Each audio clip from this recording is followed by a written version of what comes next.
요새같이 복잡하고 어려운 고민거리가 많은 때 오늘 이런 말씀을 가지고서 하나님의 정의가 완전히 승리한다는 선포를 할 수 있다는 것처럼 참 기쁜 일이 없습니다. 오늘 이런 때 의를 위해서 밤잠을 못 자고 자꾸 울면서 병드는 하나님의 자녀들, 너네들이 이긴다. 이미 이겨놓은 거다. 그 밤잠 못 자고 눈물을 흘리면서 자꾸 하늘 바라보면서 하나님 어떻게 해요? 하나님 어떻게 해요? 하는 거 있잖아요. 그런 마음 상태에 와 있는 그 사람들을 그렇게 눈물을 흘려서라도 깨우기 위해 이 시대에 이 고통스러운 일들이 벌어졌다. 이렇게 시대를 읽을 수 있어야 됩니다. 그 사람이 깨어나는 것, 그런 사람들이 깨어나서 우리 세대에 하나님의 의의를 내려주시옵소서. 모든 불의에 대해서 불칼을 내려서 척결해 주시옵소서. 악한 자들에게 억울하게 눌린 사람들을 해방시켜 주시옵소서. 정말로 이 거짓말을 통해서 이 세대 모든 악하고 더러운 것이 정결한 척하고 거룩한 척하는 자들, 그러면서 자기네들의 권력 앞에 꿇어 엎드려 비는 것이 그게 경건이고 그것이 정의고 그것이 질서라고 말하는 자들, 이런 자들을 하나님 내치소서 하고 하나님의 정의를 요구하는 사람들이 깨어나는 거 있죠. 그 사람들을 깨우기 위해서 오늘 우리 시대에 이런 고민이 생겼다. 그것이 성경의 말씀입니다. 오늘 여러분들이 읽은 이 계시록 19장에 있는 이 말씀 있잖아요. 이거 사실 교회에서들 별로 이거 가지고 설교들 안 해요.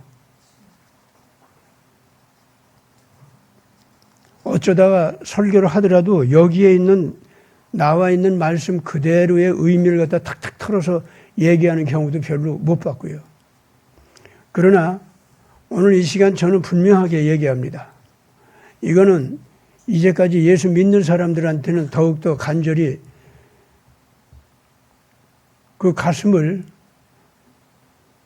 향해서 외치는 말씀이고, 예수 믿지 않았다 하더라도 오늘 이 세대가 잘못되어 있는 걸 바라보고 견디지 못해서 밤잠을 못 자고 깨어나 있는 모든 사람들, 병들만큼 고민이 많은 사람들, 이런 사람들 위해서 지금 이 시간 요 계시록 19장 이 말씀을 제가 거기에 나와 있는 본문 말씀 그대로의 의미가 무엇인지를 정확하게 좀 전달하려고 합니다.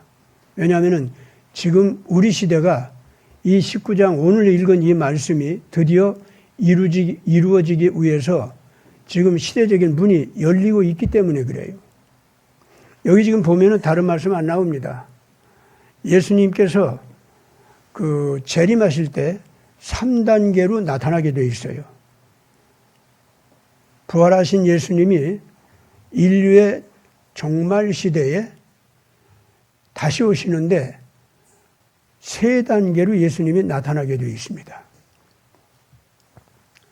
그 3단계가 뭐냐면 맨 먼저 어린 양의 모습으로 나타난다고 그랬죠. 그래가지고 14만 4천의 그 하나님의 제사장 군단, 이 사람들이 등장하게 하고 동시에 천사들의 정의를 선포하는 그러한 그 말씀이 나타난다고 그랬어요. 그것이 첫 번째 그 단계입니다. 두 번째 단계는 그 첫 번째 단계를 통해서 마지막 시대의 전 인류를 예수님께서 인류를 구원해 주시는 복음을 더 확실하게 전해주는 것. 마지막으로 한 세대 동안일 겁니다. 그거는. 예, 두 세대가 갈 수가 없어요. 왜냐하면 이런 일이 일어나는 것을 보거든 예수께서 그렇게 말씀하셨어요. 이런 일이 일어나는 것을 보는 그 세대가 다 지나가기 전에 내가 이 세상에 다시 온다 하고 말씀하셨어요. 이런 일이 벌어지는 것이 뭐냐면은 이 지구적 규모의 거대한 인위적 경제 대란, 사람들이 잘못해서 인간들의 경제 구조가 완전히 가난한 자들이 철저하게 굶어 죽을 수밖에 없는 그런 경제 노예가 된다는 겁니다. 근데 그것이 사람이 저지른다는 거예요. 식민 제국주의 시대가 터지면서 전 인류 지구적 규모로 산업 구조가 그렇게 바뀌었습니다. 산업혁명이 일어났으니까 뭐 생산 기술도 이제 많이 발전하고 그럼 생산도 많은 것을 생산할 수 있게 됐으니까 뭔가 좀 경제적으로 발전해야 될 거 아닙니까? 그런데 산업혁명이 1차 혁명, 2차 혁명 일어나는데 그럴수록 인간의 부자들과 가난한 자들 차이는 더 커지고 부자들은 점점 비율이 얼마 안 되는 비율로 확 줄어들고 가난한 자들은 절대 다수로 늘어나고 이런 식으로 되면서 결국 인위적인 악한 경제적 지배력을 행사하는 자들에 의해서 절대 다수의 국가와 인간들이 굶어 죽는 형태가 된다는 겁니다. 그러면서 인간들 사회에는 정복자와 피정복자, 그래서 이 정치적 권력을 가지고 지배하는 자와 지배당하는 자, 전체적으로 구조가 그렇게 바뀐다는 거예요. 그러니까 뭐 흰 말이 나타난다, 빨간 말이 나타난다, 검은 말이 나타난다, 청황색 말이 나타난다 하고 하는 그 인봉될 때 얘기가 바로 그런 얘기들입니다. 흰 말은 뭐냐면 정의를 가장하고 세계를 정복하는 자가 나온다는 겁니다. 그러니까 정의를 행하는 것이 없는 것도 아니에요. 있기는 있어. 흰 말을 탔다고 하는 건 달리 말하면 예수 이름을 전파하는 자들이라는 뜻입니다. 그게. 그리고 어느 정도 정복당하는 나라 있죠. 거기보다는 도덕적이고 거기보다는 인간의 자유라든가 인간의 존엄성이라든가 그런 거에 대한 지식도 더 많고 그런 사상을 전파하고 뭐 그런 거 있어. 없는 거 아니에요. 백인들이 이 온 세상으로 터져 나갔을 때 그렇게 됐지 않습니까? 정복당하는 모든 나라들, 그것이 문명 국가든 야만 국가든 전부가 다 백인들 사회보다는 인권이 완전히 쪼라들어 있었어요. 그렇잖아요.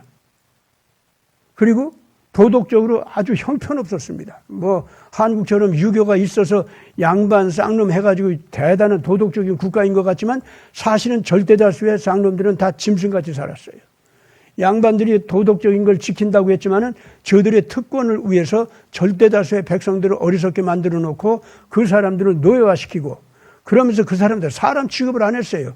그럼 저들끼리 도덕적으로 생활한다고 한들 그게 무엇 의미가 있어요?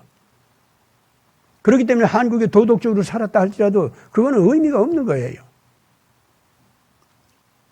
그렇게 되면서 전 세계가 싸움질하는 상태로 변한다는 겁니다. 그 예수님께서 일일이 다 말씀하셨어요. 그렇게 될 때 자연도 엄청나게 변화해가지고 지진이 심해지고 자연 재해가 심해지고 그러니까 뭐 가뭄도 심해지고 뭐 추위도 심해지고 그리고 또 홍수도 심해지고요. 그것도 우박, 박제도 이제 심해져. 병충해도 심해져. 이것이 지구적 규모로 이것이 막 발전한다는 거예요. 그것이. 이렇게 이런 일들이 벌어지다가 그래서 인류가 결과적으로 이 도저히 막을 수가 없는 자기들끼리의 멸망 전쟁을 한 두어 번 치른다는 겁니다. 그 사이에 세계를 정복하는 자들이 기독교 국가에서 나왔는데 다 자기들이 예수님의 이상적인 그 국가, 마지막 시대에 예수님의 그 재림하신 다음에 만드는 천년왕국 있죠.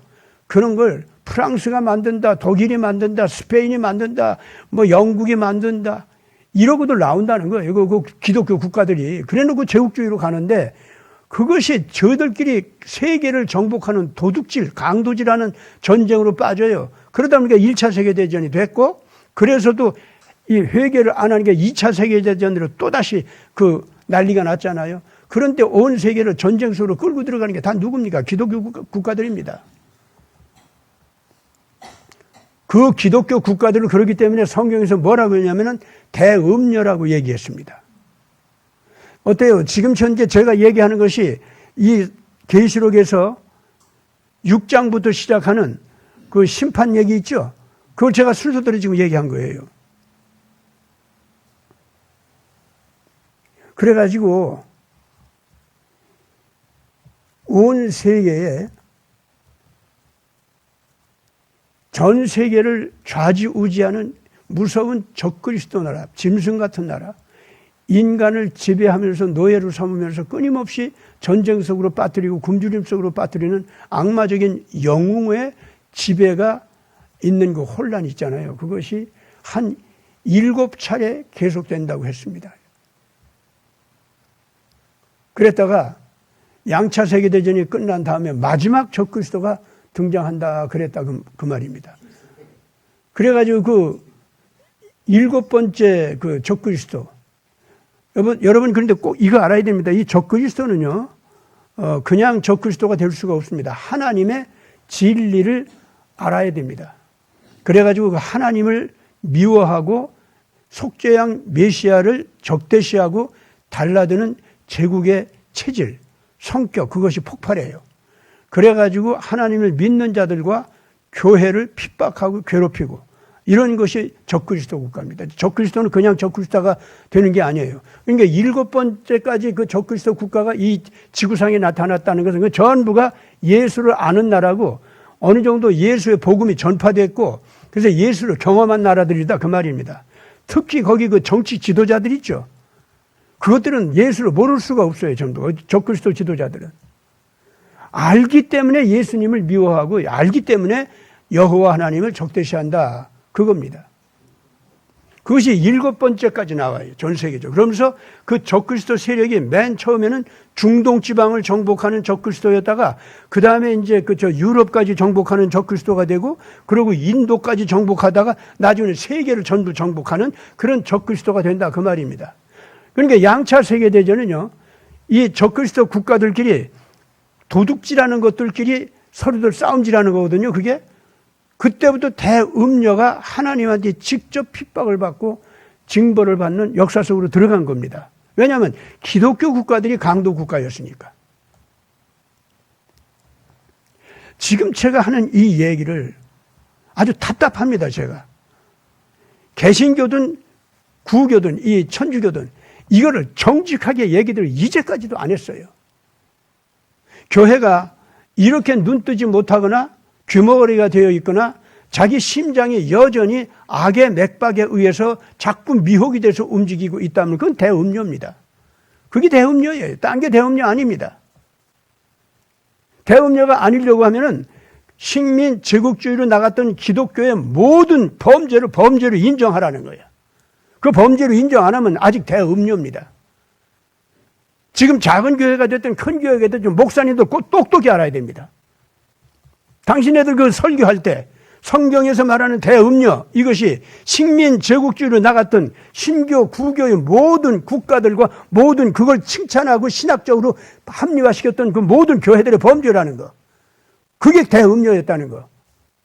아직도 그걸 갖다가 설교를 안 한다고 하면은 당신들 아직 제대로 계시록을 이해한 것도 아니고 계시록을 제대로 이해 안 했다면은 지금 현재 계시록을 가지고 이 시대를 우리가 밝히 이 세상의 이 상황을 갖다가 사람들한테 알려주면서 풀이해주면서 하나님의 정의가 어떻게 이루어졌는가 하나하나 지금 설교를 해야 되는데 그거 아무것도 얘기를 할 수가 없다는 거예요.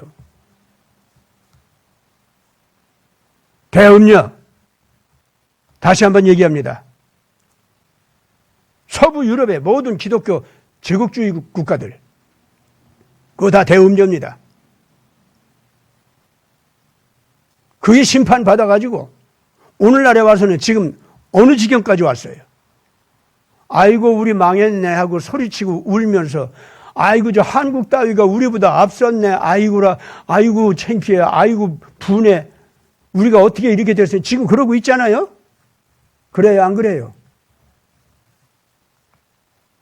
기독교 국가였던 러시아와 기독교 국가였던 영국과 서로들 그냥 막 싸움질하는데 네가 도둑놈 네가 도둑놈. 지금 그러고 있어요.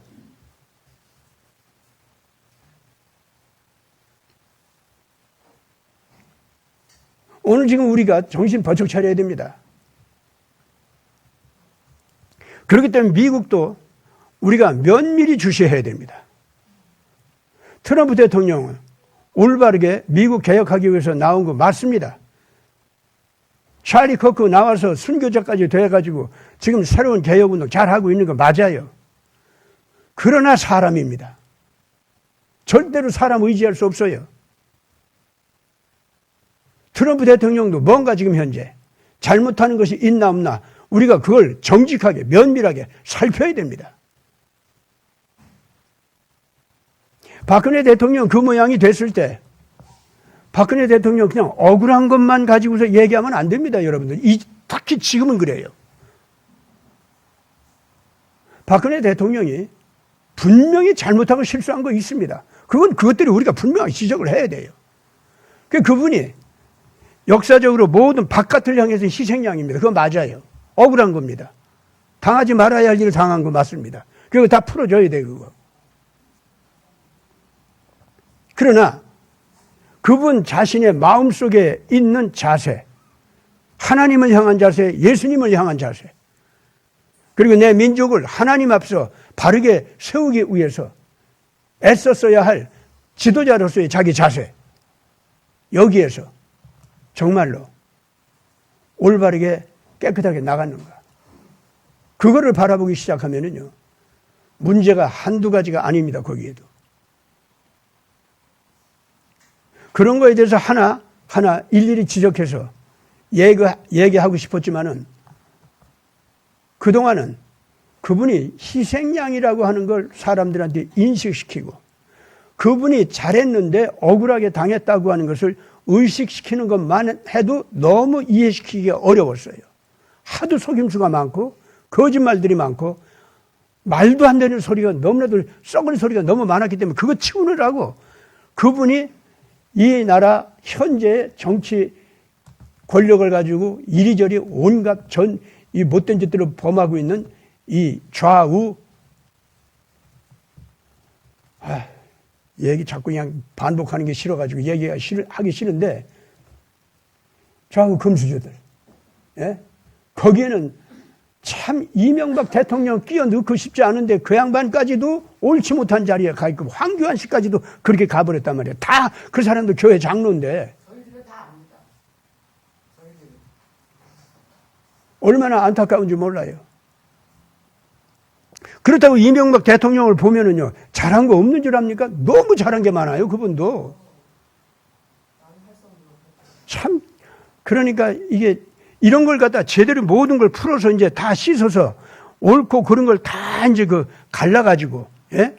옳은 것은 택하고 옳지 않은 건 다 버려버리는 이런 정리를 지금 해야겠는데 그 정리를 할 수가 없을 정도로 아직도 백성들의 욕망과 이해타산과 태극기는 들었지만은 뭔가 이루려고 하는 정의감의 방향이라고 하는 것이 삐따닥하게 자기 욕심 이루려고 하는 쪽으로 꽂아 있고 그러니까 듣기 좋은 소리만 듣느라고 왔다 갔다 하고 먹기 좋은 것만 찾아다니면서 먹으려고 왔다 갔다 하고 그러다 보니까 지금 이 지상에서 뭐가 잘못되어 있고 뭐가 잘 되어 있는지 이걸 잘 구분들을 못해 지금 현재.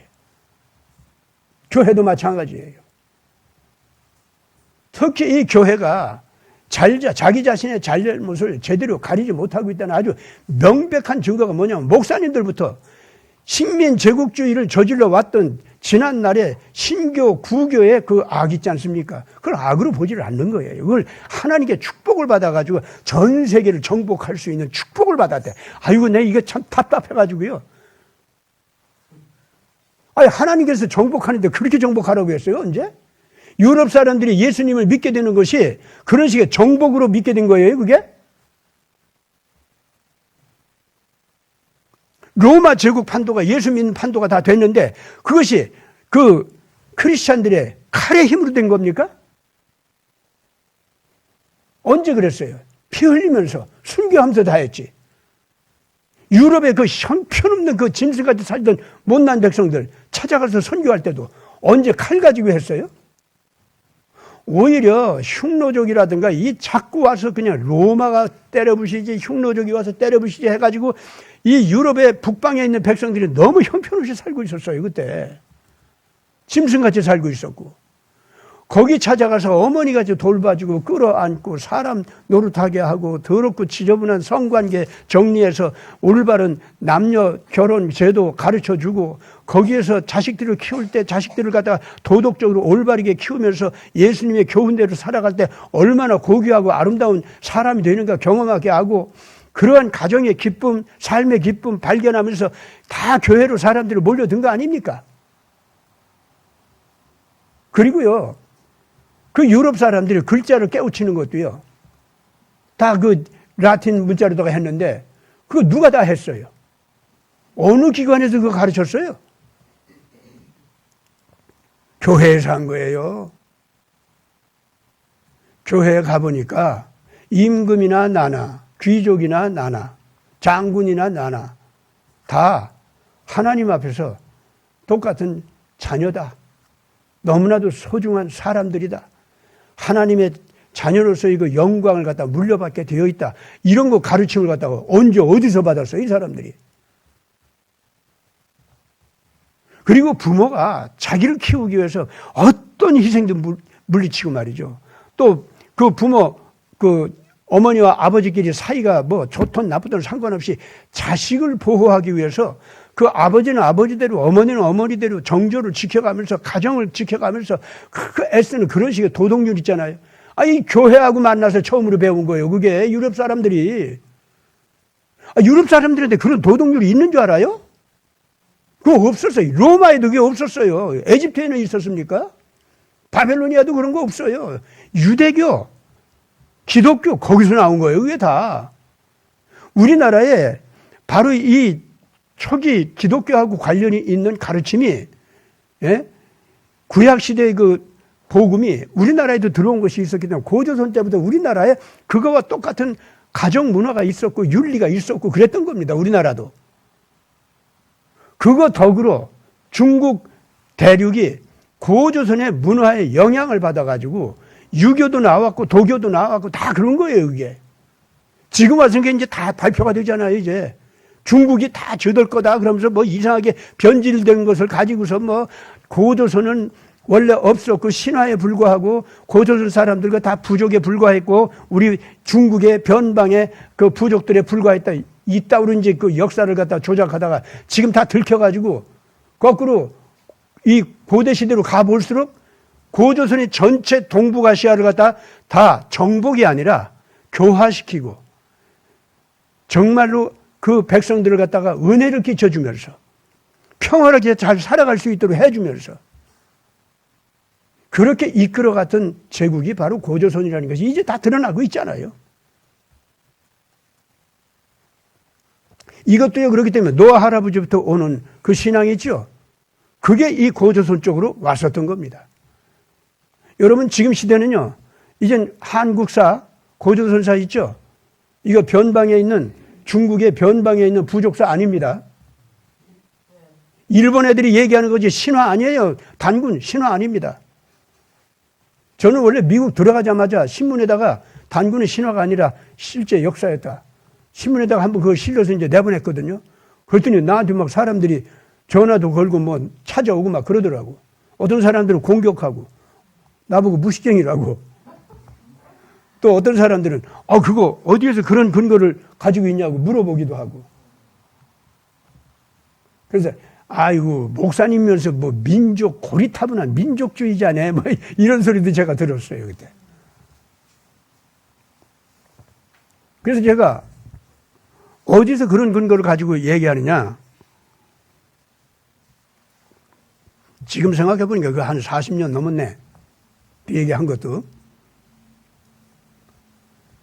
그래서 제가 그랬어요. 단군은 신화라고 한 것이 저저 일본 사람들이 한 거고 일본 사람들의 식민사학자들이 한 얘기다.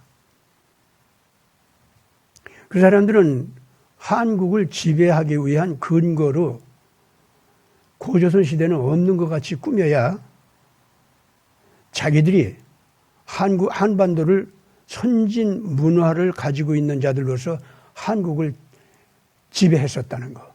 이런 거짓말을 만들어낼 수 있기 때문에 고조선사를 갖다 없애버리려고 한 거다. 그래서 원래 일제시대에 그 사람들이 조선사 편수회라고 하는 걸 꾸며가지고 제국 명령을 받아서 단군은 신하로 취급하도록 해라. 그래서 한국 사람들에서 머리에서 그걸 지워버려라. 이런 명령까지 자기들끼리 내려가지고 역사가들이 일부러 조작해서 그런 것을 꾸며서 만들었다 이거야. 그때 더군다나 이 중국하고 이제 중국이 어느 정도 일본의 압박을 받으면서 그 일본 말을 듣지 않을 수도 없었어요, 그때. 그런 상황 속에서 그러니까 만주사변으로 해서 정식으로 중국과 일본이 전쟁하는 거 있잖아요. 그거 들어가기 전에 먼저 이 청나라 말기 그리고 손문 초기 신해혁명 그 초기예요. 그런 것이 있을 때 일본 제국과 중국 간에 서로들 거래를 했다 이거야. 저는 그 당시 마침 그런 걸 다 알고 있었어요, 제가. 그래가지고 이 사람들이 우리나라 간도 있죠? 저 만주에 있는 간도, 그 땅, 그거 다 원래 한국 땅이거든, 그게. 근데 한국의 의지와는 아무 상관도 없이 저들끼리 의논했어. 그래서 청나라 그쪽에서요, 이 간도 땅을 갖다가 일본에다가 일본 제국에 팔아넘긴다라고 하는 계약을 했는데 그 계약을 할 때 청나라는 알고 이거 우리 땅이 아닌데 이거 조선 땅이다. 그걸 어떻게 우리가 이걸 파냐? 그랬더니 지금은 시효 지배자들이 당신들 아니냐고. 그러니까 당신들이 우리한테 넘기면 되는 거다. 일단 여기서 그것만 사인하라 말이야. 이래 가지고 당시에 그 일에 참여했던 그 외교관, 청나라 외교관 있죠? 이 사람이 양심의 가책을 받아가지고 따로 자기가 그렇게 잘못된 조약을 맺었다는 거 있잖아요. 그 문서를 따로 남겨놨어요. 그것이 밝혀졌어 또. 요새 와서. 이제 더군다나 세계적인 학자들이 다 알아, 이제 그걸. 아시겠어요? 그래가지고 지금 요새 막 나와요. 나는 옛날에 이제 나는 어쩌다 이제 그런 사료를 봤기 때문에 저 혼자 이제 화가 날 거 아닙니까? 못된 것들 말이에요. 그러면서 나는 내가 쓸 수 있는 글을 같은 거 그런 데다 발표도 하고 얘기도 하고 그랬는데 야, 요새 이제 외국 학자들이 자기들이 알아서 그걸 얘기하는데 나도 신바람이 나더구만, 진짜. 예. 그래가지고 지금 현재 이 중국과 일본이 동북아시아에서 역사의 주도권 또는 동북아시아 지배권 이거를 장악하기 위해서 저들끼리는 싸웠는데 싸우다 보니까 공적이 생겼어. 자기들이 중국도 때려잡아야 할 다른 적이 생겼다 이거예요. 동북아 지배권을 장악하려고 하니까. 일본도 또 다른 적이 생겼어. 중국도 일본도 같이 그건 물리쳐야 돼. 그게 누군지 알아요? 그게 한국이에요. 왜냐? 알고 보니까 고려시대 이전 있죠? 그때 역사는 동북아시아가 완전히 한국 사람들 중심으로 다 운영이 됐던 거예요. 그래서 그 시대 이전을 갖다가 어떻게 하면은 역사를 말살시키거나 중국이나 일본이 지배한 것 같이 꾸밀 수 있을까? 그게 저들끼리 합의를 본 거예요. 그래서 만주 이 간도도 그런 식으로 처리할 뿐만 아니라 동시에 역사를 갖다가 왜곡시키는 거. 특히 삼국시대 이전의 역사 있죠? 한국에서. 그걸 갖다 다 없애버리는 거. 이걸 서로들 공작을 꾸며서 합의를 했다 그 말입니다. 그거를 최근에 와서 특히 2000년이 지난 다음부터 이제 드디어 미국과 중공이 사이가 좋지 않고 서로들 충돌하게 되고 이렇게 되니까, 그리고 일본은 일본대로 자기네들 입장을 강화시키기 위해서 동북아시아에서 우리가 주체자다, 우리가 여기를 지배해야 된다, 이거를 좀 내밀기 위해서 중국이 좀 눌려야 될 거 아닙니까? 그렇기 때문에 이 학자들 간에 서로들 막 알력이 벌어지는 거예요. 미국이고 유럽이고 이런 곳에서는 중국, 일본 그만 좀 머리 좀 내밀어줘, 이제 머리 좀 가라앉혀도 그거 톡톡 때리면서 그걸 가라앉혀야 되겠거든. 그러니까 이 동북아시아 역사는 우리가 주도자야. 일본도 주장하고 중국도 주장하고. 그런데 알고 보니까 한국에서 자꾸 나오는 유물이라든가 고분이라든가 발굴되는 문서라든가 뭐 이런 거 있잖아요. 그 유적을 찾아가 보니까 전혀 딴 게 막 나오기 시작하는 거예요. 그래가지고 옳다, 요거 잘 됐다. 알고 보니까 고대사가 고조선 중심인 것 같다. 그거 좀 밝혀보자. 이래가지고 자기들이 밝히기 시작했는데, 마침 한국 사학계에서는 벌써 양심적인 학자들이 웬만한 것들은 다 기초적으로 다 발굴해가지고 있어가지고 이걸 언제 어떻게 발표하는가. 얘기해봤자 밤낮 중국, 일본이 방해를 하고 또 뭐 서부 유럽이라든가 미국의 자기네들 지배권 주장을 위해서 한국 너들은 가만히 좀 있어. 자꾸 이러니까 한국은 어떻게 얘기를 할 수가 없었던 거예요. 그랬다가 이제 오늘에 와서는 후진국, 중진국, 여기에서 전부가 한국하고 같이 동반 성장할 거야, 한국하고 같이 놀 거야, 막 이렇게 되기 시작하니까, 이것이 뭐 유럽 대륙에서도 그래, 중앙아시아에서도 그래, 중동에서도 그래, 아프리카 말할 것도 없어, 동남아시아, 중남미, 여기서 전부가 한국 이런단 말이에요. 이러다 보니까 한국 비율을 좀 맞춰야겠는 거예요. 그런데 학자들은요, 생각이 확 돌아갔어요. 이게 이상한 현상이다.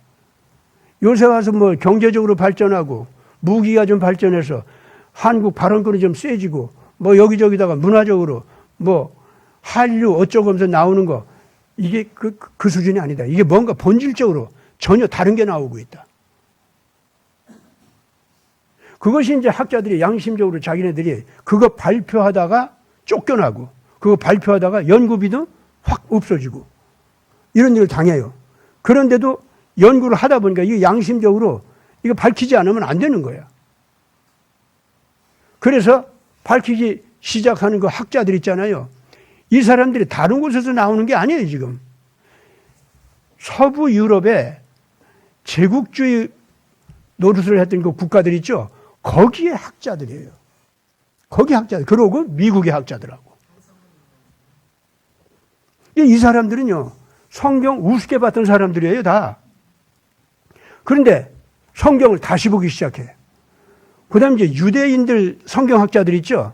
이 사람들도 개신교 예수 아주 싫어하고 그러거든요? 근데 구약은 그냥 매달려 있던 사람들이에요. 이 사람들도 구약을 다시 공부하다가 역사가 실질적으로 진전되는 걸 보니까, 아이고, 이거 한국 다시 봐야겠다. 이래가지고 한국 역사를 구약과 연결시켜서 해석을 하기 시작했어.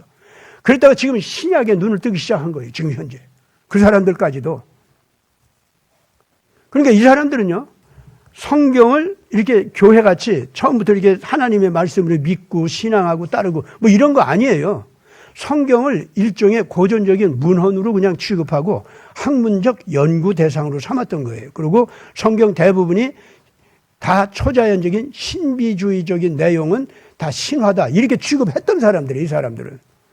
그랬다가 과학이 발달하고 보조학문이 발달하고 그리고 이제 점점 더 이 발굴물이 많이 나오고 이렇게 해서 따라가다 보니까 고고학이 성경을 신화처럼 여기게 만들었다가 현재 고고학이 더 발달하니까 성경은 여기에 나와 있는 대로 신화 같은 내용들도 역사적인 사실이었다.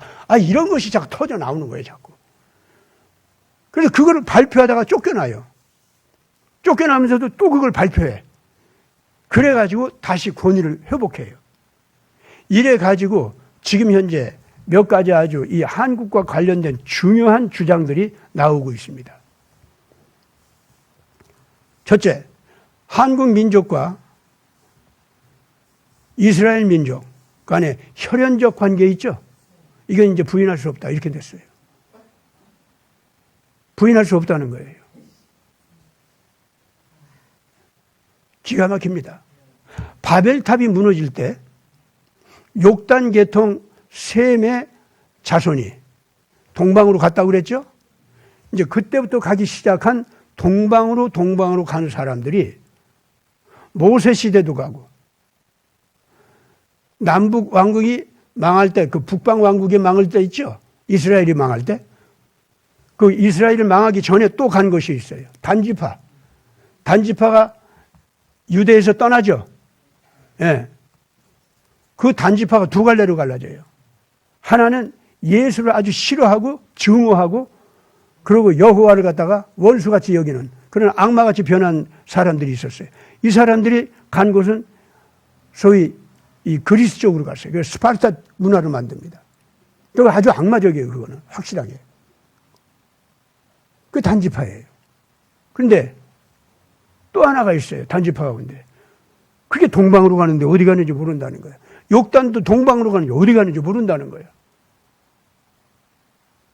모세 때도 느보산 이후에 그 모세가 자기 자식들하고 사라졌는데 어디로 가는지 몰라요. 또 그걸. 그게 단지파도 그렇게 갈라졌다고 그랬죠?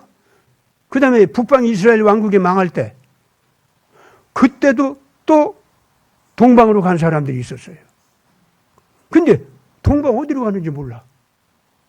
이상하게 동방 땅끝까지 간다 했는데 그게 어디로 가는지 미싱 포인트야. 언제나. 사라지고 없어요. 이상하게 그 부분만 쑥 빠져 있어요. 이스라엘 왕국이 망한 다음에 이제 유다 왕국이 망했죠.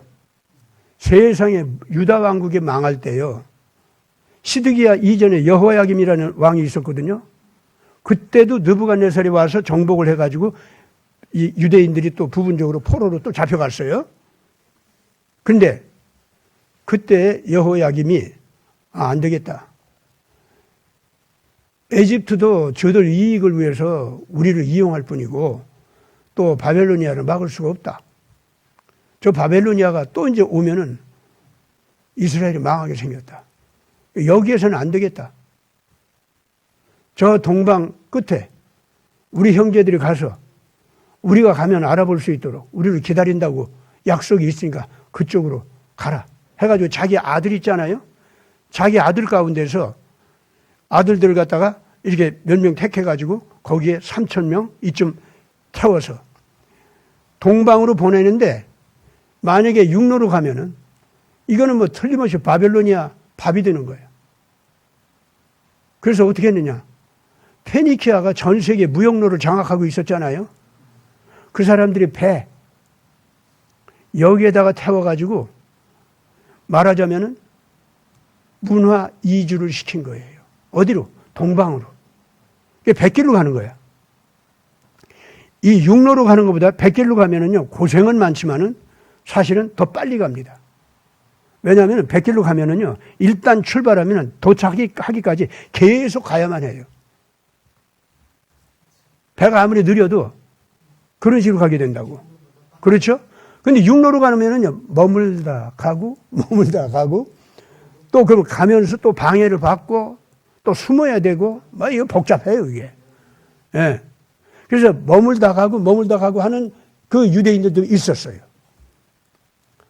한나라 시대, 중국 한나라 시대, 그 유대인들이 동쪽으로 이주하는 그러한 집단이 있다고 하는 것이 사기에도 기록이 되어 있어요. 근데 알고 보니까 동이족이 그들과 형제민족이라는 거예요.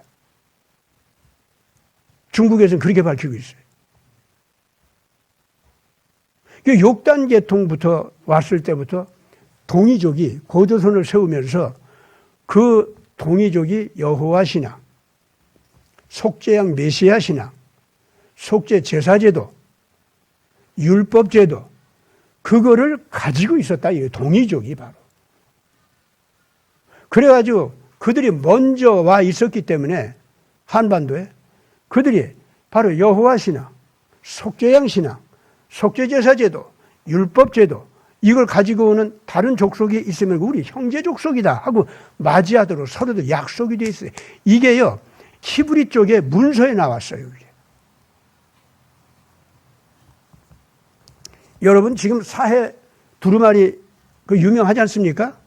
그 사해 두루마리에 학자들이 지금 보고 깜짝 놀랐어요. 거기 예언이 나왔어. 무슨 예언이 나온 줄 알아?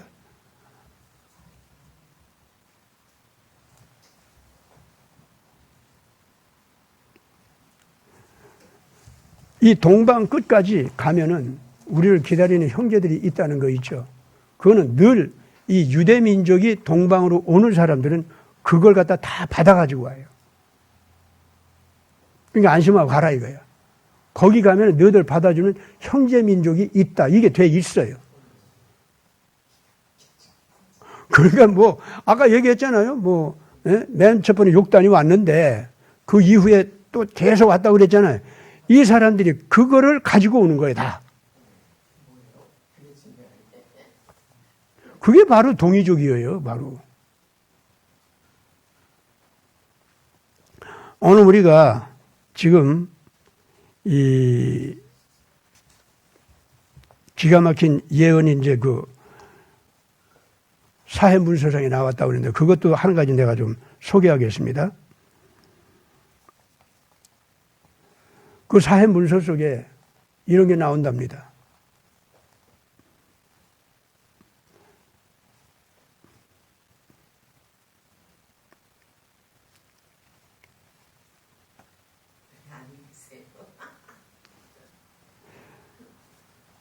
이 세상 마지막이 되면은요, 동북방 끝에서 호랑이가 나온대요. 호랑이 국가가 나온다 그런 뜻입니다. 그 북방에 있는 호랑이가 남방에 거대한 코끼리 나라가 있는데 그 코끼리 나라를 갖다가 싸우지 않고 잘 인도한대요.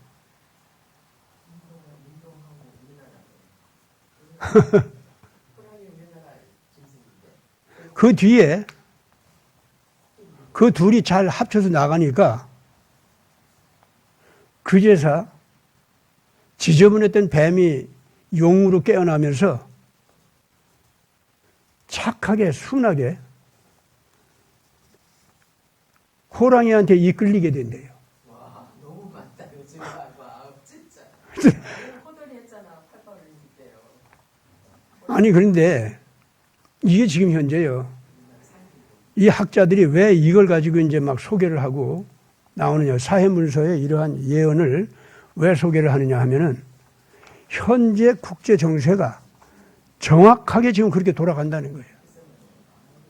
악독한 더러운 용 중공은 당연히 지금 마멸하고 무너지고 있고 대신에 코끼리는 일어나고 있고 일어나면서 한국의 리드를 받는다는 거예요. 산업화를 위해서 또 인도 무장을 위해서 그리고 두 나라는 서로들 자유민주주의 국가거든. 인간의 존엄성, 자유 이거를 굉장히 중요한 그 가치로 알고 서로들 애를 쓴단 말이에요. 인도는 인도대로 영국에 의해서 기독교 영향이 있고 한국은 한국대로 미국과 관계를 맺어도 기독교 문화가 있고 이래가지고 이 둘이 서로 연합을 하는데 이 두 나라의 성향이 인간의 존엄성과 자유를 위해서 국가 내부에서 애를 쓰는 문화가 있을 뿐만 아니라 바깥으로 국가 대 국가로 서로들 관계를 맺을 때 반드시 전쟁을 거부하고 평화지향적으로 서로들 동반 성장하는 관계 이런 쪽으로 간다는 거예요. 이것 때문에 그 중국도 더러운 용이었다가 깨끗하게 마음 고쳐먹은 중국으로 바뀐다는 겁니다.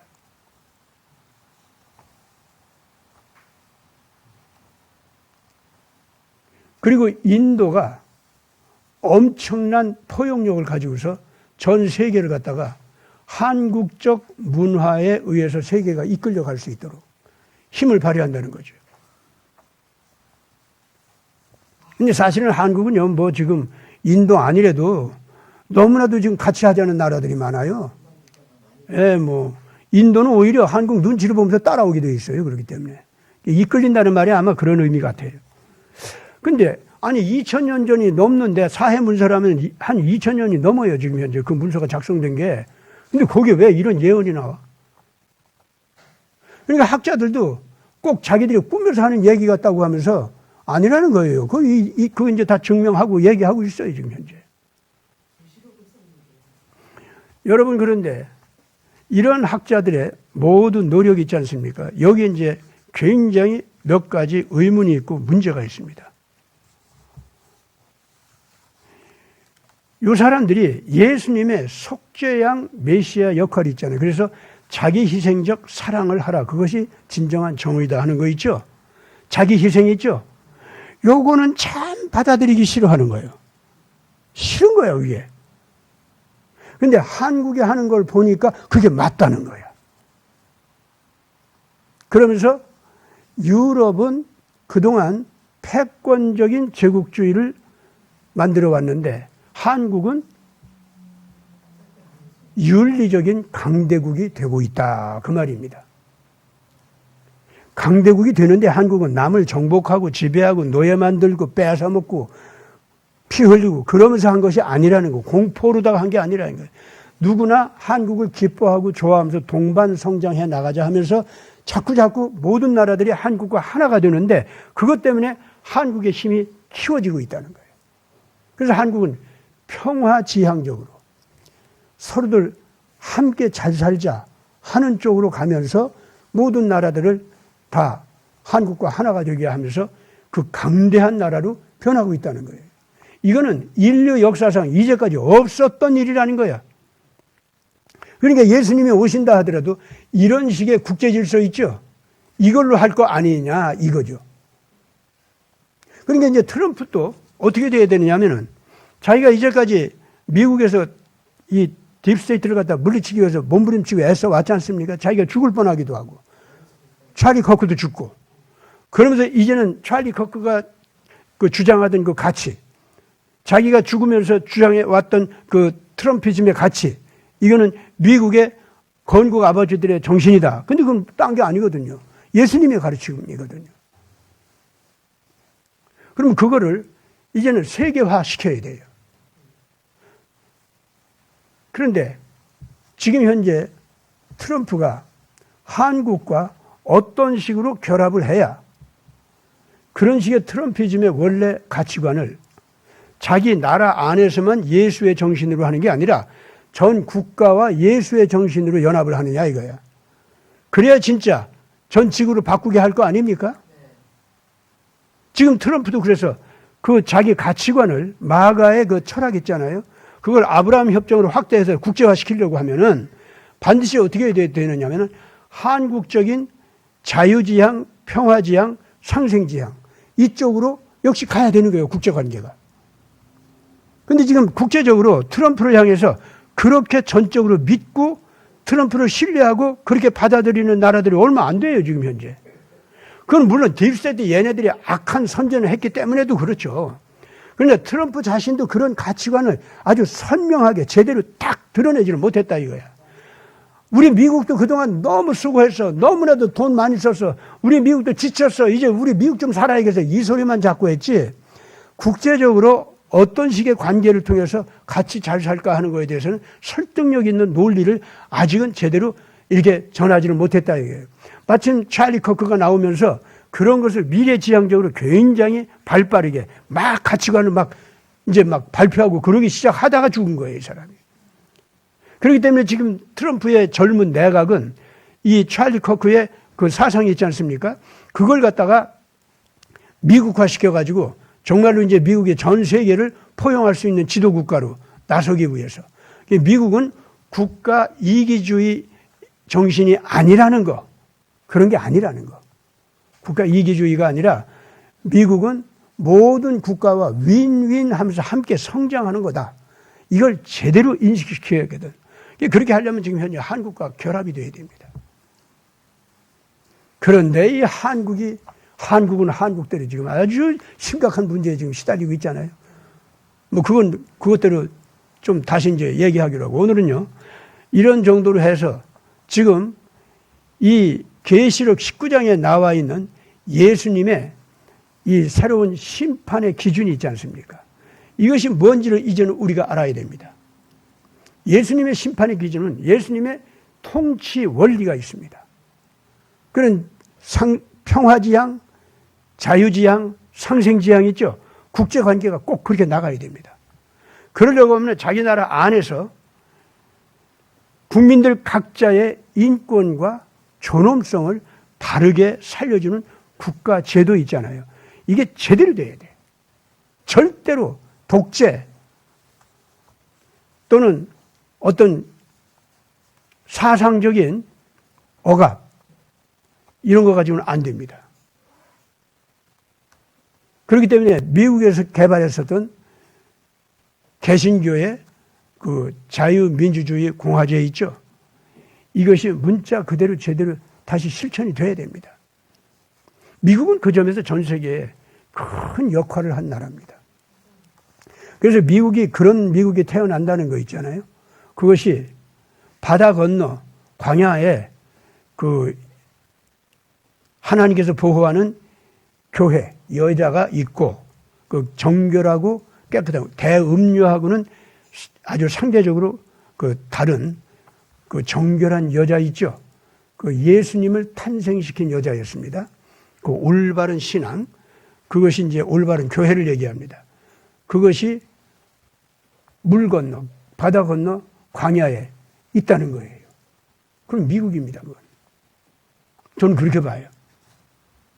미국을 미워하는 사람들 하도 많으니까 그걸 미국이라고 하면은 입을 삐죽거리면서 웃기네.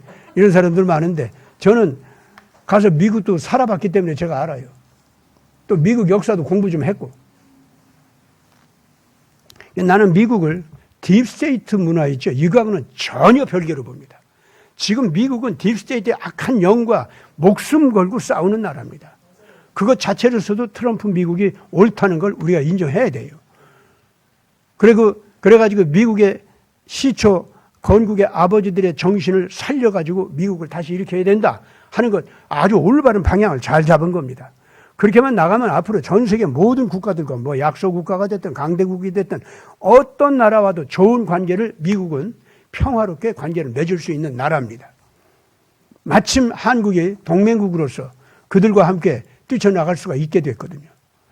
지금 이 한국과 미국이 자기 내부 문제를 잘 정리하면서 이 올바른 가치관으로 뭉쳐가지고 전 세계를 향해서 바르게 나간다면 나는 예수님께서 이 세상에 마지막 시대 이제 알곡과 쭉정이를 나누는 거, 선과 악을 분리시키는 거, 그래서 빛의 자녀들과 악의 무리들을 갖다가 나누는 거 있죠. 그거를 깨끗하게 잘 하시리라고 봅니다. 일단 그런 역사가 벌어지면은 예수님 재림의 두 번째 단계가 이루어지는 겁니다. 그러면은 반드시 이렇게 하나님과 더불어서 나간 이 나라들은, 이 백성들은 전 세계를 한번 감동시키고 예수님의 통치 아래로 들어올 수 있는 선택을 할 수 있는 기회를 주는 거예요. 지금 말하자면 이 한국 때문에 우리는 한국과 같이 가게 사는 나라들이 많이 생겼죠. 그 나라들은 자기도 모르게 예수의 통치 안으로 들어오겠어 하고 지금 오는 거예요, 그게. 한국과 연합하겠다고 하면은. 나중에 이제 트럼프 미국을 믿어가지고 트럼프 미국과 함께 동반 성장하겠어 하고 나오잖아요. 그럼 그게 바로 예수님한테 오는 거예요. 예수님의 재림하시는 거룩한 빛의 나라 있죠. 그쪽으로 오는 길목이 되는 거예요. 그게 큰 대로가 되는 거예요, 그게. 일단 거기로 모든 나라들, 모든 백성들을 통과하게 합니다. 그 다음에 마지막 심판이 있어요. 그 다음에. 그래도 그걸 안 택하는 자들이 있거든. 근데 그것들을 없애는 심판이 바로 오늘 읽은 그 계시록 19편, 19장 거기 나오는 예수님이 흰 말을 타고 흰 옷을 입으시고 왕관을 쓰시고 나타나신다. 그랬지 않습니까? 그런데 그 흰 옷에는 피가 뿌려져 있다고 그랬죠? 예수님의 피죠. 그건 말씀입니다. 그런데 왕으로 오신 심판의 왕으로 오신 그 예수님께서 잘 생각해 보세요. 그 피가 원래는 예수님의 그 피가 사람들을 구원하는 피였죠. 그래서 재림 첫 단계 그 어린 양으로 오신 거, 그 14만 4천이 흰 옷을 입고 전 세계를 복음을 전하는 거 있지 않습니까? 이제 그것으로서 충분히 사람들을 건질 수 있는 역사가 됐는데 왜 그러면은 그 3단계로 나타나는 심판의 왕이신 예수님께서 흰 옷에다가 그 피 뿌린 거 있지 않습니까? 이 피 뿌림이 왜 있느냐? 그건 뭐냐면 이제는 이 피가 너희들을 이제는 정의의 심판을 내리는 기준이 된다는 겁니다. 내 피를 뿌린 자들, 그러고서도 끝까지 회개를 아니한 자들, 그 피의 값을 받으리라. 그래서 그 피 뿌린 옷으로 입고 오시는 거예요. 그냥 그 피, 그 만약에 피의 징계를 갖다가 받지 않을 사람들에게는 예수님이 그냥 흰 양 또는 흰 옷을 입은 왕, 그렇게 되는 거예요. 그런데 심판하러 오실 때는 그 옷 위에 피가 뿌려져 있어. 그건 피값을 받겠다는 겁니다. 너희들이 내가 이 피를 뿌려서 죽음에서 다 건져주려고 그렇게까지 내가 애를 썼는데 너희들이 끝까지 안 받아들여? 그럼 내가 너희들 심판해야지. 그게 바로 백마를 타고 오시는 왕이 피 뿌린 옷을 입고 오는 이유입니다. 오늘 그럼 한국에 어떻게 나가야지 되는지 이제 확실하게 이제 드러나죠? 그리고 여러분들 뭐 걱정 안 해도 이제 잠 잘 자도 되는 거 아니야? 대신에 열심히 기도들을 하십시오. 예수님의 나라가 온전히 이루어지게 하시되 우리나라에서 트럼프 미국에서 제대로 먼저 이루어지게 하셔서 온 세계를 감동시킬 수 있게 하여 주옵소서. 이런 기도를 해 주시기 바랍니다. 같이 기도합시다. 아버지 하나님, 참으로 놀랍도록 당신께서는 성령 안에서 일하시는 신비한 역사를 오늘 이 시대에 잘 비춰주시면서 원래 성경을 부인했던 오만한 학자들까지도 겸손하게 이제는 성경 앞에 엎드리고 예수님 앞에 엎드리고 진정한 예수의 통치 원리를 쫓아서 인류가 달라져야 된다는 소리를 하게 하여 주시는 것을 감사합니다. 또 거기에 한국이 정말 하나님 앞에서 뽑힌 자의 역할이 있어서 우리가 정말로 우리 주님 손을 잡고 기쁘고 즐겁게 오늘 이 세대에 희망의 문을 열어줄 수 있는 그런 기회를 주시니 감사합니다. 이 백성들이 이러한 하나님의 주시는 희망을 붙들고 믿음으로 자기 가슴에 인쳐서 결단하고 일어서게 하여 주시옵소서. 우리들은 우리 안에 있는 더러운 독벌레들이나 바깥에 있는 모든 짐승들을 물리칠 수 있는 권세가 이미 하나님께서 주셨구나 하고 믿고 자신 있게 정의를 선포하면서 노래하면서 미래의 희망을 향해서 젊은 자녀들 손을 잡고 함께 달려나가게 하여 주시옵소서. 트럼프 미국의 국민과 더불어서 하나가 되어서 이러한 희망의 길을 우리가 열심히 닦아나가게 하여 주시옵소서. 우리 구주 예수 그리스도 이름으로 간절히 기도드리옵나이다. 아멘.